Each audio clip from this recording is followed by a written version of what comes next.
tape, I think. Okay.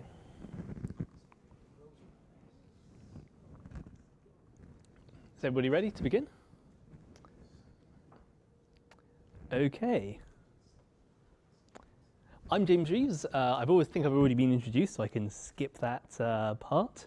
I've written a few libraries. I'm the lead developer of Ring. I apparently have all of the answers. I don't know how true that will be, but this is my case for Clojure. So Clojure, first of all, can I have a quick show of hands?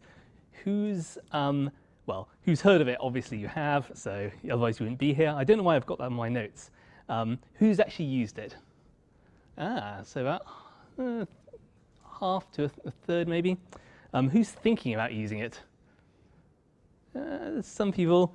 And who's a skeptic? Who thinks that? Good. We've got at least one. I hope to at least turn you onto the side of maybe a little bit less skeptical. Okay. So Clojure is a functional, dynamically typed Lisp that emphasizes data. And it was released in September 2007 by Rich Hickey. So for a language that's actually pretty young, it's coming up to 10 years old this year. Common Lisp is 33, which is the same age I am. Haskell is 27, Python is 26, Ruby and Java are both 22, even though Ruby seems like the newer language. It came out at the same time as Java. JavaScript, 21, C#, 17, Scala is 13, and Go and Rust are the kind of new guys on the block at 7. So as languages go, it's not the newest language, but it hasn't been around for that long. It officially targets Java, so the JVM, as Clojure. It also targets .NET. There's an implementation called Clojure CLR. This tends to lag behind the Java implementation, but there's some interesting stuff. There's a project called Arcadia, which tries to introduce Clojure to the Unity game engine, which is written, or at least scriptable in .NET. And then finally, we've got it can compile down to JavaScript. And that's got more of an interest because it means we can have the same code, or more or less the same code, on the client side and on the server side. So I've only got 45 minutes, or actually 42 minutes coming up. So I can't explain the whole language. It's far too large to sort of go through everything. But I can kind of give you an idea of Clojure's philosophy, what it's setting out to try and do. And if you buy into Clojure's philosophy in the way it wants to approach software, well, you'll probably buy into the language, right? Because the most Clojure-like language, or the language for implementing the most Clojure-like software development, is going to be Clojure. So I'm going to try and convince you on Clojure's philosophy, and then hopefully you'll go, well, that philosophy is good. Let's use a language which is built around that philosophy. So before we actually go into Clojure, let's start with Eden. So who here has actually heard of Eden? Okay, a few people, but not very much. So that's good. I can introduce it here. Eden stands for Extensible Data Notation. And Eden is to Clojure as JSON is to JavaScript. So it's a data description format. It describes data, and essentially a non-executable part of Clojure. So in the same way that JSON took all of the data objects and the syntax of that, but it's not executable, Eden does the same thing for Clojure. And it looks very similar to JSON, right? We've got numbers, pretty much exactly the same, strings, exactly the same, vectors, or in JSON's case, they're called arrays. Again, the same deal, except that in Clojure you can omit the commas. In Clojure and Eden, commas are white space.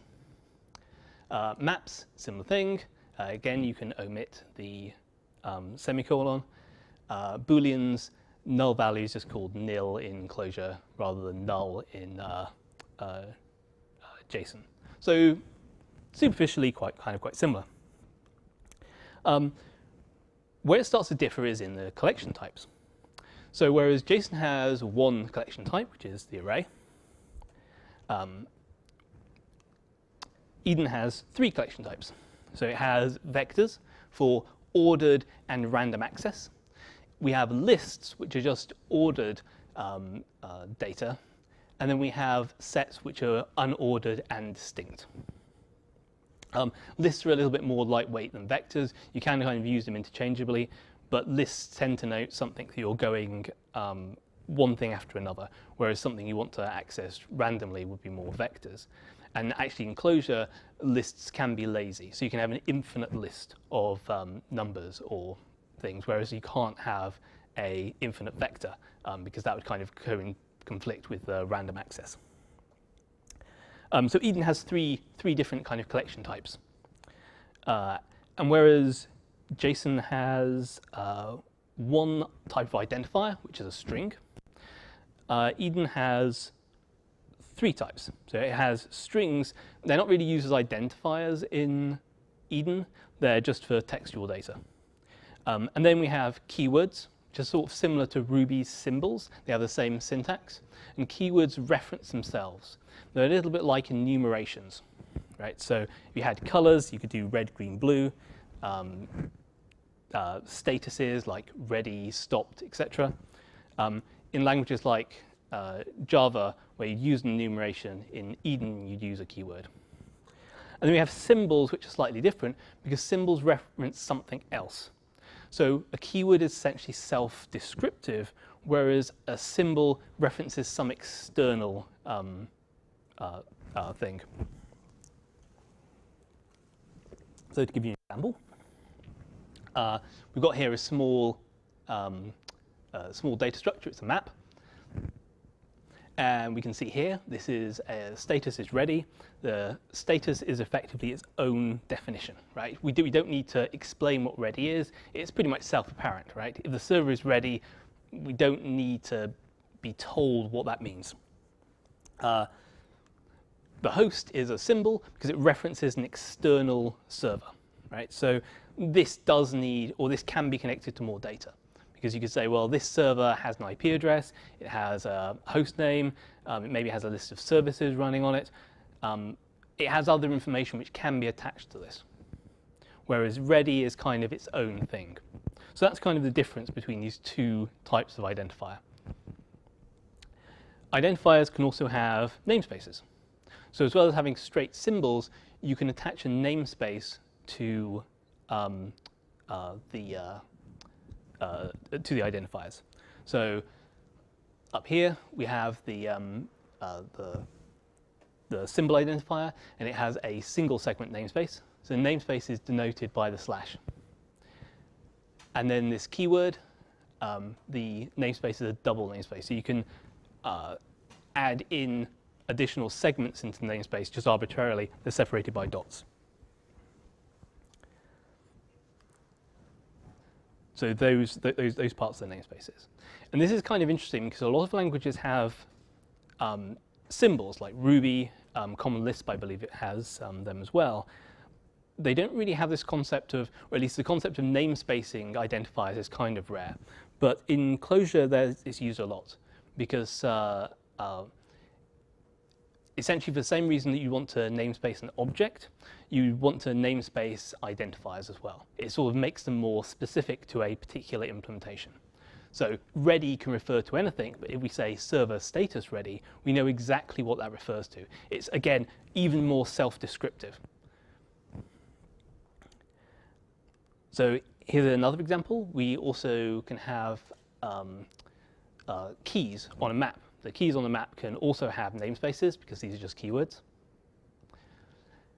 And Clojure 1.9 introduces a nice syntax for keys that have a common namespace, which is this. So you can, using namespaces can be repetitive. Clojure 1.9, which is in alpha status right now, introduces a smaller syntax for it. This isn't in Eden's spec yet because Clojure 1.9 is still in alpha, but Clojure 1.9's Eden reader does, I believe, have this additional syntax. So it will probably be added to the official Eden spec at some point.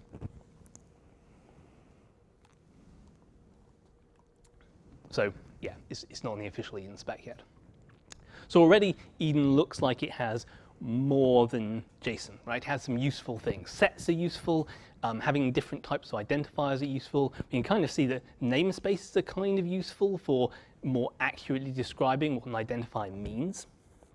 But Eden's called extensible data notation. So it's time we covered why it's extensible. So let's take a look at this data. We have two strings. One of them refers to a timestamp, and one of them refers to a UUID. And we know that as programmers, we can look at that and go, yeah, that looks like a timestamp. Yeah, that looks like a UUID. But from a computer's perspective, they're just strings, right? They're just arbitrary data. So Eden allows you to tag any data structure to more specifically describe it. So in this case, we can tag the top timestamp with the inst tag. And that's something built into or included with Eden. And it means an instance of time. And it applies not only to millisecond ones as well, but we can omit it and just say, OK, an instance which just refers to a date. So it's of variable accuracy. And then the bottom one, it's a UUID. It's probably no surprise that the tag for UUIDs is UUID. And again, that describes it as a UUID. And by tagging things, we give the interpreters options on how to read this data. We could read it as straight strings if our programming language didn't support it, or if we just didn't care. But if our programming language has a specific UUID object, or if it has a specific date object, we can interpret these strings as those objects directly. These two are built into Eden, but you can write your own arbitrarily. So for instance, we have here a color RGB reader, and we can apply it to multiple data types. So maybe we have color RGB, which we can represent as a string, which in this case is hexadecimal, and maybe it can also be written out as an integer or a vector of integers.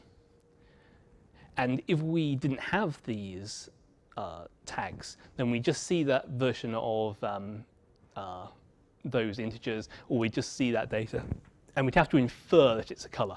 It becomes less obvious the more sort of complex our structures are, what these things means, whereas tags allow us to describe them or add additional sort of specifications to it.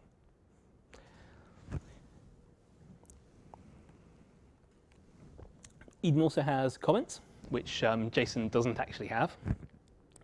So you can add a comment just by adding a semicolon. It's the rest of the line. It also has discards. If you put a hash and an underscore, it will discard the next form, no matter what that is. It's got to be a valid form. In this case, it's just a map, but it's just a sort of quick way of essentially commenting out things. And it also supports multi-line strings. So again, something that JSON doesn't actually support. Multi-line strings just work how you'd expect. You just put in new lines and it figures it out. Eden is supported by quite a lot of, or has quite a lot of implementations. So it's supported by all of these languages. They all have implementations. The ones on the left are sort of recommended by Cognitech. The ones on the right are sort of more community editions. As well as a human-readable representation. Eden also has efficient encoding with transit. So transit is an additional library put out by Cognitech, who oversee Clojure, and that gives us a way of transferring Eden over the wire in ways that are not necessarily human readable. It has two implementations. It has transit for JSON, and this is useful for web browsers which have efficient JSON encoders and decoders So we can essentially piggyback off that efficient representation. Whereas for like a traditional programming language where you've got more control and you can use transit plus message pack, which is a efficient binary format. So I've just represented the actual raw bytes with these blue boxes.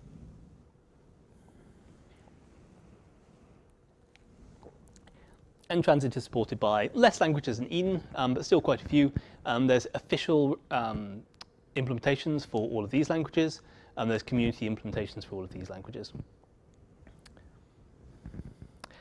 So Eden sort of gives you like a human representation or a human readable representation of this data. Transit allows you to send it across a wire in an efficient way. The transit to JSON thing for Clojure script is pretty efficient. And there's one for JavaScript as well. And then if you've got something which doesn't rely on the web browser and you don't particularly care about that side of things, you can use message pack. And message pack is pretty efficient as well. There were some benchmarks that came out a few years ago which said that message pack was faster than proto buffers, but there was some kind of like it's more efficient under some circumstances. But regardless, message pack is a pretty fast format. So that's Eden, and it's Eden. Maybe I'm sort of convincing that Eden is a good data description language, but wasn't this talk about Clojure? I've spent, I think, 15 minutes talking about Eden. That's good, because Clojure is just Eden plus evaluation. An evaluation, or eval, is a short name in Clojure and other Lisps for evaluating things, like for turning data into a program.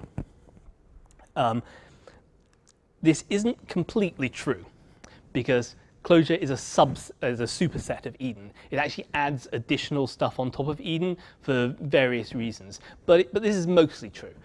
Clojure is mostly Eden made executable. And the way evaluation works is that most data structures evaluate to themselves. Strings evaluate to themselves, numbers evaluate to themselves, vectors evaluate to themselves, maps evaluate to themselves. Just like, so you can put raw Eden in and it'll just spit out the associated internal data structures. Symbols, however, are treated differently. They evaluate to a bound value. So for instance, pi, the symbol pi might be bound to the number 3.14159. Message might be bound to the string hello world. This kind of works like most programming languages have some way of evaluating symbols into variables. This shouldn't be too much of a surprise. The only kind of surprise is that in Clojure we can actually use symbols as data as well as just a way of passing data around, as a way of just references. In lists, which I covered earlier, they're evaluated based on their first element. So in this case, we've got this plus 1, 1. Plus is evaluated first, that's a symbol, and that references a function which adds two numbers together, surprisingly. And then when we wrap that in a list, the symbol is evaluated, gets the function, and then the function is applied to the rest of the list. So the everything except for the head of the list is passed in as an argument. So in this case, plus 1, 1 is the same as 1 plus 1. Similarly, and true, false. And is actually a macro because it stops evaluation halfway through, which we'll come to in a minute. So functions evaluate their arguments. We've got several functions here. The way evaluation works is we first evaluate the things inside. So we sort of go inside to outside. So these two inside values are first evaluated, and we get 9 and 16. And the outer one is evaluated, giving us the answer. So the arguments are evaluated first, and they're evaluated inside to outside. And this is mostly how most programming languages work, right? This, again, isn't surprising. But what might be surprising is we also have macros. And whereas functions evaluate their arguments, macros evaluate their return value. So in this case, we've decided to change the syntax around a little bit, and instead of using prefix notation, where the function is first, we're using postfix notation, where the function is last. So we've got this macro called postfix, and it doesn't evaluate its arguments, it evaluates the return value. So the return value, it returns this, so it essentially just changes the last element, puts it onto the first element, so it changes from postfix to prefix. And then because this is its return value, it then evaluates its return value, and we get 25.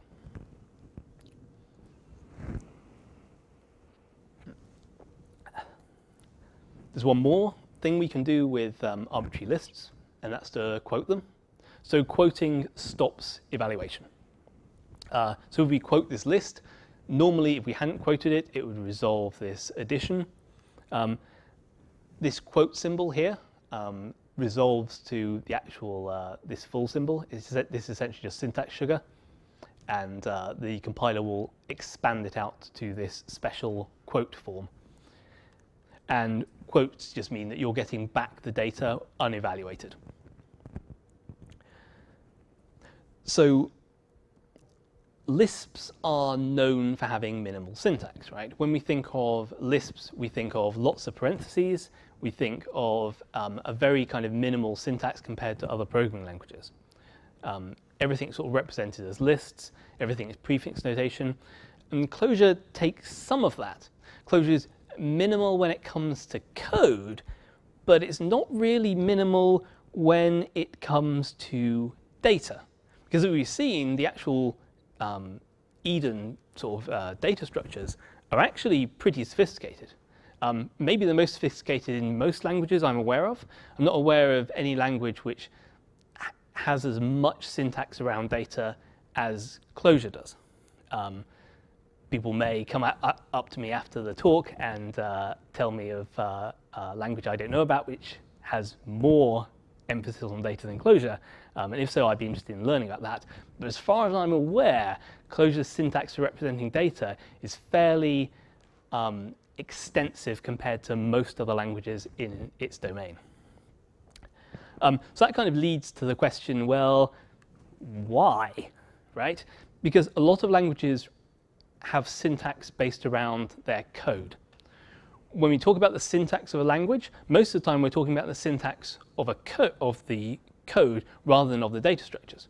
The data structures are kind of like an afterthought in most languages, whereas Clojure takes the opposite approach, whereas it's clearly thought a lot about how to represent data in different ways, how to tag data in specific, how to get the most accurate way of representing or modeling a system. But the actual code is just like, well, let's just reuse lists and symbols. We've got them in the data. We can reuse them. Job's done, right? It seems like an afterthought. And that's a kind of strange way of going out a language, to have such a detailed data description format and have such a like vague or afterthoughty code format. So it's worth asking why. Why is Clojure doing it this way when most other languages seem to focus more on code than data? And to answer that question, let's talk about what makes a good programming language. So in my view, there are two things that make a good programming language. And they are performance. And by performance, I mean using fewer resources, achieving the same thing with less stuff. And also reliability, which means making fewer mistakes. So we want to achieve what we want to do with less stuff, and we want to make less mistakes getting there. And if a programming language does both of these things, then it's kind of ideal, right? These are the two things we're sort of aiming for. And by using less resources, I don't just mean less resources in hardware. I also mean using less human resources as well, because a lot of the time we can scale up inefficiencies. So we can program in Ruby over C and just use more servers. And it's more beneficial for us to scale up the hardware than it is to scale up humans, because humans are notoriously bad at scaling up. So in terms of computer performance, we have like CPU and memory. So these are the sort of things we want to optimize when talking about computer performance. When we're talking about human performance, the sorts of things that allows us to do more as human beings, allows us to have smaller teams or release software faster. Probably things like high-level syntax, things like libraries. If you were building a web service and you had a choice between like Ruby on Rails and assembly, you'd probably choose Ruby on Rails, even though you could probably make it faster in other ways. And libraries are important as well as syntax, because libraries allow you to hit the ground running. If a language has a lot of libraries, even if the syntax isn't as great, you may find yourself actually progressing faster than you would with a language with a really expressive syntax, but absolutely no libraries around. So I think those two things are fairly sort of intuitive, fairly sort of easy to sort of understand. We sort of understand that programs need to be fast and not use up a lot of memory. We understand that we want to do more with less people. As programmers, we want to be able to make more applications with a smaller team in a shorter amount of time. Reliability is something which is maybe less often discussed. And the way the computer can help us with reliability is to use things like static types and having unit testing frameworks and things like that. So this is something that when we make mistakes, the computer comes in and says, well, you made a mistake because you've got a type error, or you've made a mistake because the unit tests which have been written are failing. And these are ways that the computer can sort of stop us from making errors. But there's a fourth box here. How do we make a language which makes humans more reliable at stuff? How do you make a language where even before they get to the static typing, even before they actually compile the code, even before they unit test the code, how can you make it so that a language or that a person makes less mistakes at a particular language? Like how can you build a language which reduces human error even before we get to the compiler? And that's something that I think is worth thinking about. So we're going to have a brief interlude here, a crappy art interlude.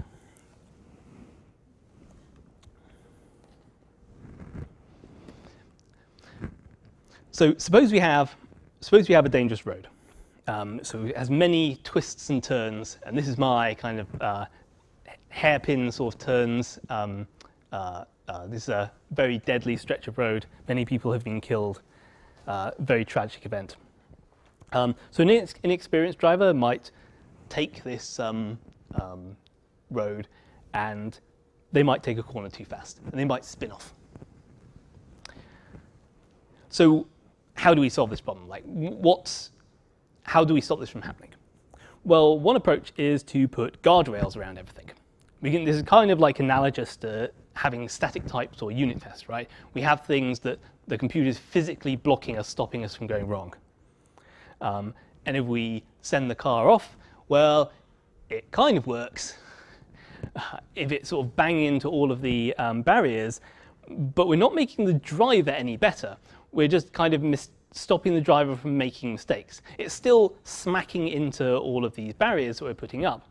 And that's not something that we necessarily want to do. We don't want to program in a way that we're almost blindfolded and we're just smacking into barriers again and again and again.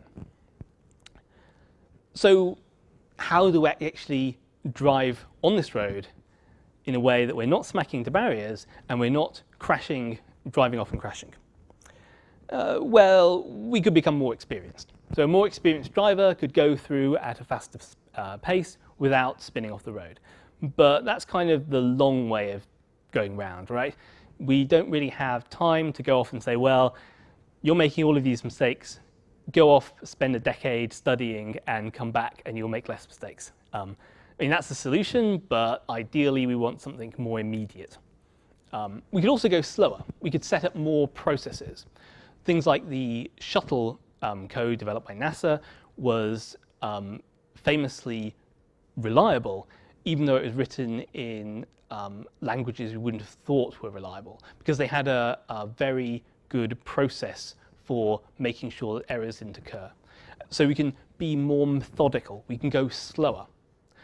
But again, we're not building space shuttles, we're building web services or whatever. We don't really have the luxury of time to spend. So we can't get more experienced. And if we can't go any slower, what's the solution? Well, when it comes to roads, there isn't really one. But when it comes to code, we can rebuild the road.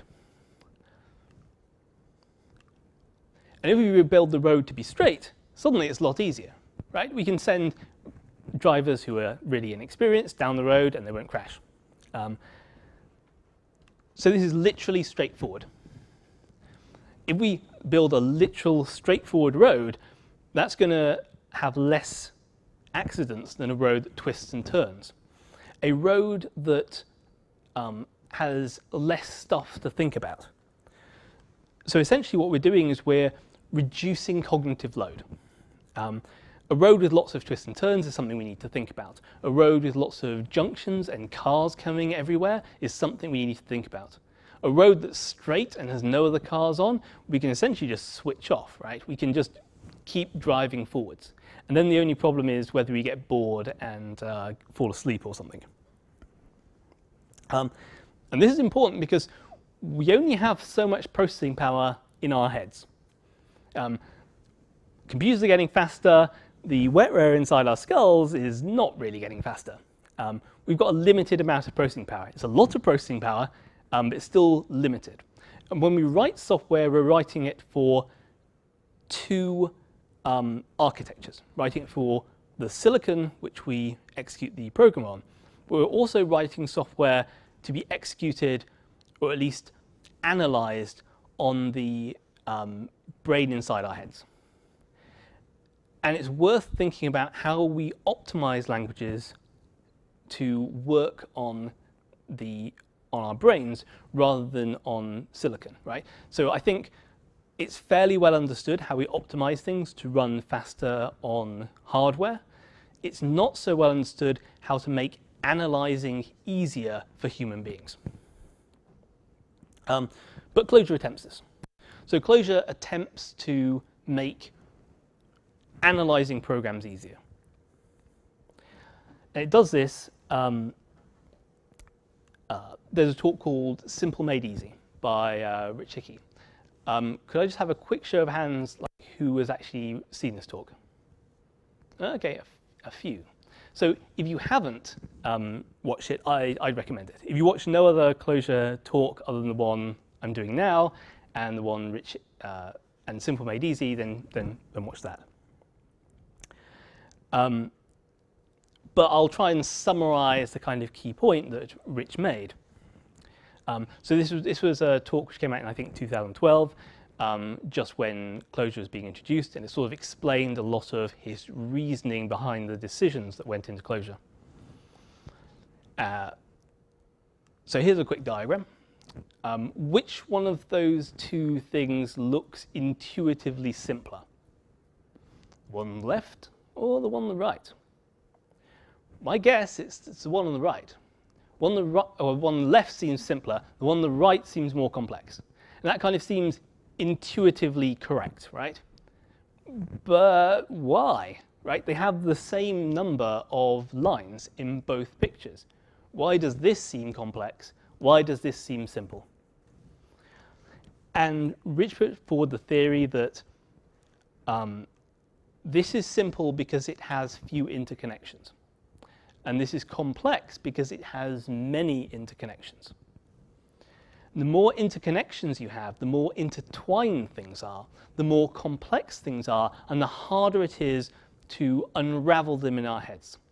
The more things we have to concentrate on, the more interactions we have to figure out, the harder things are. Like the two-body problem is easy, the three-body problem is hard because we have like chaotic things interacting with each other. So complexity is not cardinality. It's not how many things there are. You can have a dictionary with many, many thousands of definitions, but structurally it's very simple to understand. We have a word, we have a definition. Even though it's large, it's not complex. Whereas a sort of murder mystery, which intertwines throughout several different characters, is perhaps harder to understand, or a physics text or something like that, even if it's a shorter text. So cardinality is not complexity. Instead, complexity is connections, it's interlacing, it's coupling. It's things that interact with each other. And the nice thing about this definition is that it's a mostly objective measurement. We can take a look at a piece of code and we can say, this piece of code is more complex than this piece of code, or this piece of code is simpler than this piece of code, because it has less connections, or it has more connections. And objective measurements are useful in programming because so much of programming is very subjective. We say, well, this code looks nice, this code looks beautiful, this code kind of reads nice to me. But those are all things that are very difficult to quantify. Whereas if we say complexity is how many connections we have, how many things are interacting with this. Well, we can take a look at the code and we can just count them. We can say, okay, well, this is interacting with this is interacting with this is interacting with this. This piece of code has fewer interactions.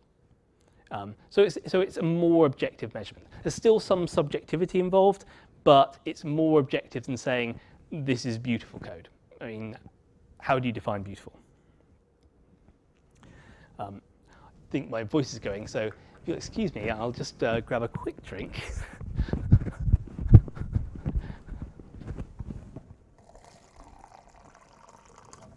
Sorry, I've got a bit of a throat infection, so.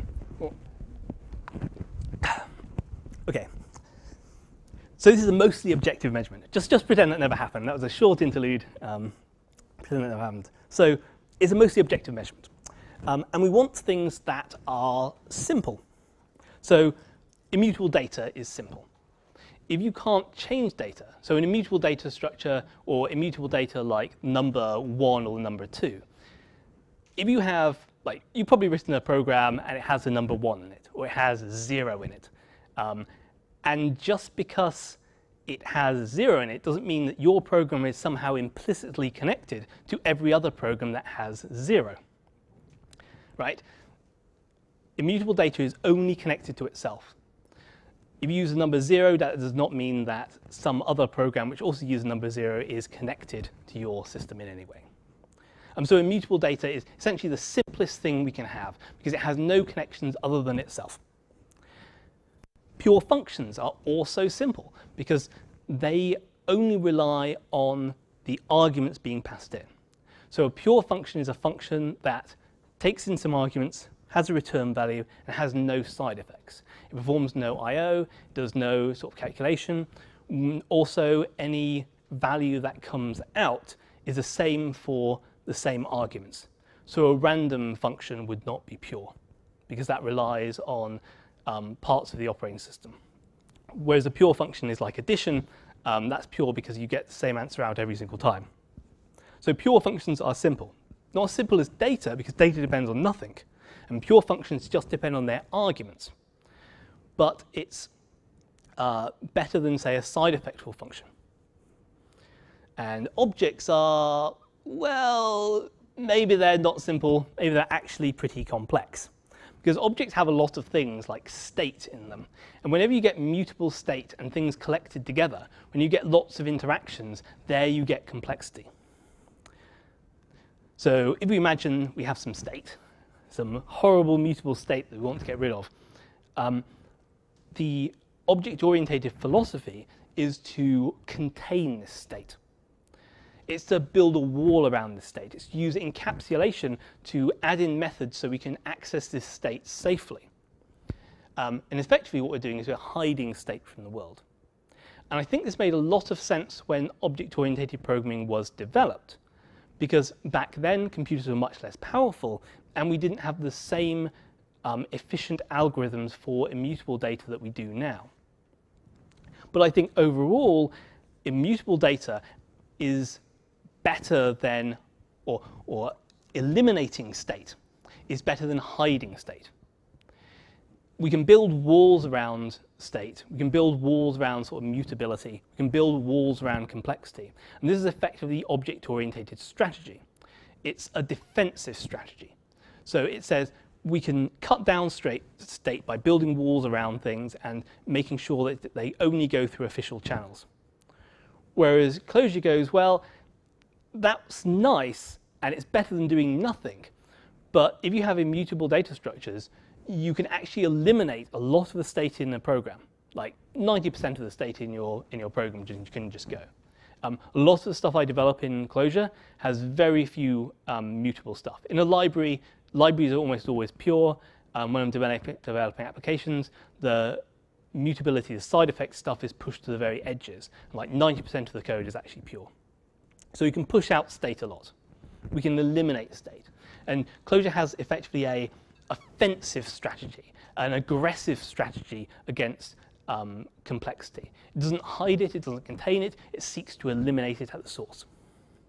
So Clojure says, prefer eliminating state over hiding state. It also says, prefer specialized tools over general tools. If you have a tool that is small and specific, then it is easier to understand than a tool which is general and large. So objects fall into this category. Objects have things like they have polymorphism, they have inheritance, they have methods. Some languages use them for namespacing. They're effectively a do-it-all penknife, right? I mean, the sort of goal of an object-oriented language is to make everything an object. And if everything is an object, that means objects need to be a jack of all trades. They need to be a penknife. Whereas Clojure advocates a toolbox full of discrete tools instead. So in Clojure for polymorphism, there are protocols and multi-methods. For inheritance, there are keywords. For namespacing or collecting functions, we just have namespaces. And these are tools that are more specific, but also simpler to understand than an object which tries to collate all of these into one thing. Clojure also says prefer flat things over nested things and prefer trees over graphs. Again, we're trying to reduce our cognitive understanding. If we have a flat structure, that's easier to understand than if we've got a heavily nested structure, a sort of tree structure. And at the same time, a tree structure is easier to understand than a graph structure, which is going all over the place. Because at least with a tree, we know we're narrowing down our options as we go down the tree. Whereas with a graph, we might find that we're suddenly going back up to the top again, and we haven't actually learned anything at all, right? We could just literally go in circles in a graph, whereas with a tree, we know we have at least an end point. And Clojure also says, prefer data over functions. So even if a function is pure, having a data structure is better, because a data structure only depends on itself, is effectively zero complexity, whereas a function has at least some complexity. And also prefer pure functions over side effectful functions, and prefer functions over macros. So a lot of Lisps heavily lean on macros. In Clojure, we don't so much. We say, okay, well, macros are nice to have when we need to use them, but if you can get away with not using macros, you should, because macros are more complex. They control evaluation order, which functions don't.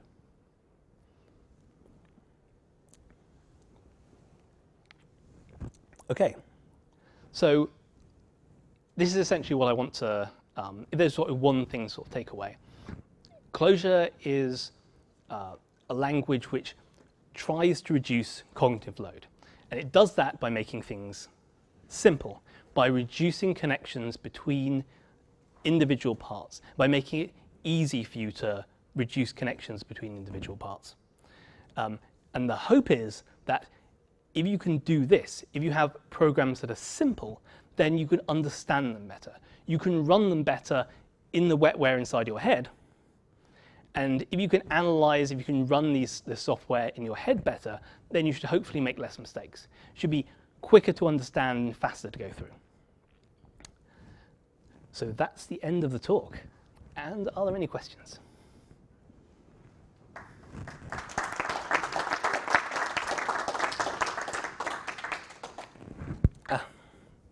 If you are kind of saying that Clojure is more simple to understand, yes.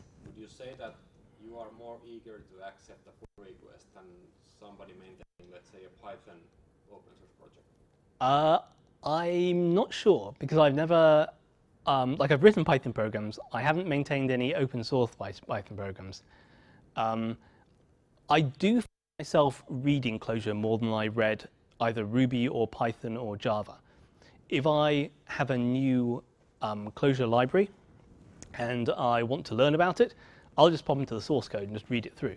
And I find it easier to read Clojure than I did with Ruby or Python because object-oriented languages tend to jump around a lot, whereas Clojure tends to be quite linear. And even though Clojure itself is fairly concise and compact and can be individually like hard to figure out, it's at least like a straight thing you're reading, right? It's sort of linear or a tree-based thing you're reading, whereas in Ruby, the individual methods, maybe they're easier to read, but the overall structure I found was harder. So I don't know whether that answers your question, but that's what I found. So in terms of actually the philosophy about data or functions, yes. if you were to actually model a problem that would be, say, object-oriented world, you want to model a car, Yep. and you have different types of cars, and you can create like a structure. How would you approach Clojure with that? How would Clojure approach that problem if you were designing a solution to work with different types of cars? That's a long, I think the answer to that is longer than I have time to say. I can make a quick kind of hazard about it. So we tend to prefer, like if you start off with data structure, you create the data structure which represents the car. You can have data structures that have different types. You can have data structures that are polymorphic. And then you just write functions against the data structure. So you'd have some data structure which represents the car in its specific state. And you have types of cars.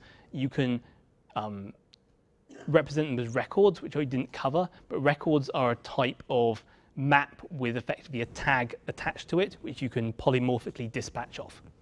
So records are useful for that.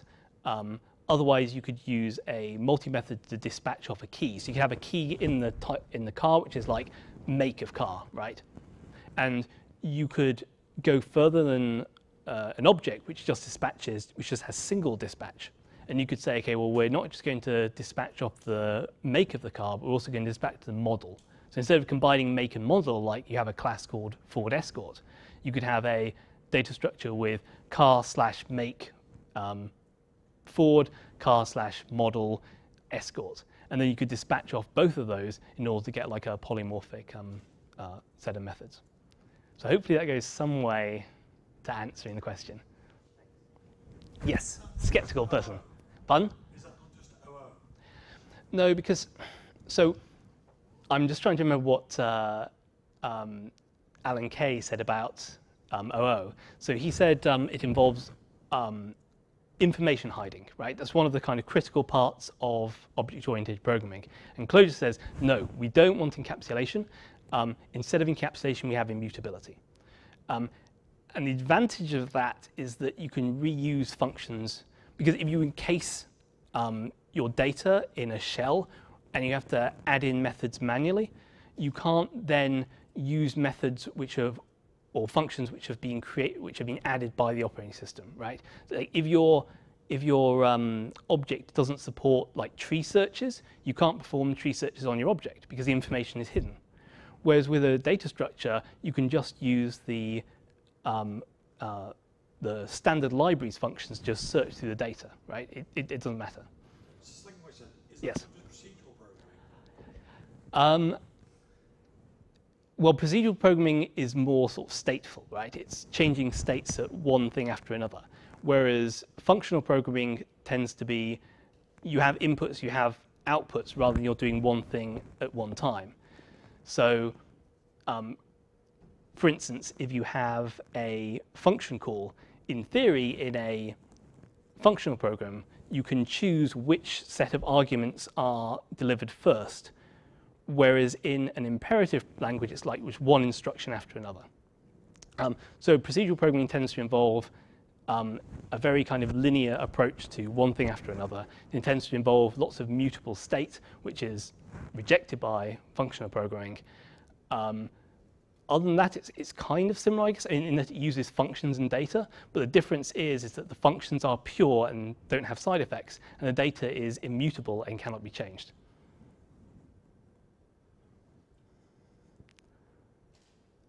What doesn't have to be? What doesn't have to be?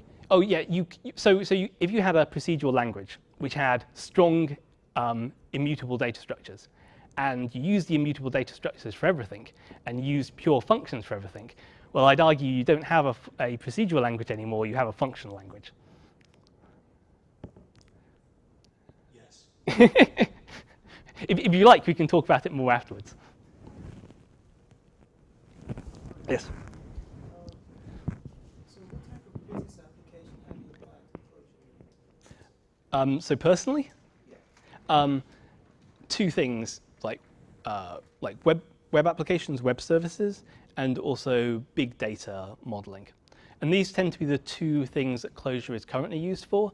A lot of it is web services, but then a lot of languages do like web services and web applications, right? It's not, if you said, well, what's the main application of Ruby, what's the main application of Python, they'd probably also say web services. That's kind of a catch-all.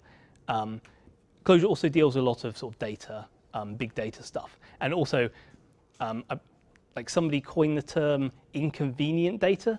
So data that isn't small and isn't like Hadoop scale, but large enough to fit on a single machine, but also large enough to be to require some optimization. So processing data, cloud-based data, is something I've done as well.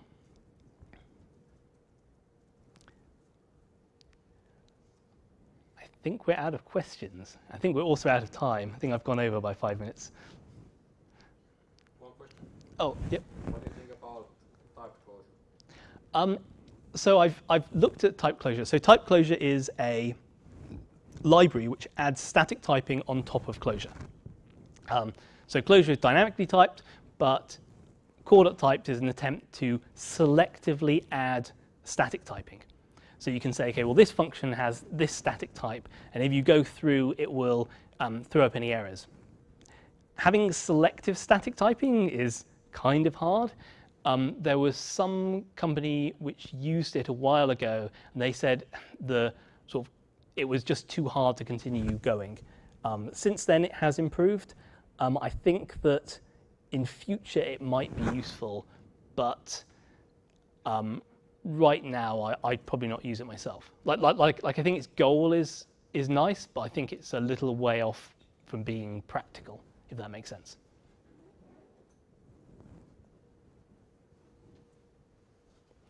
Okay.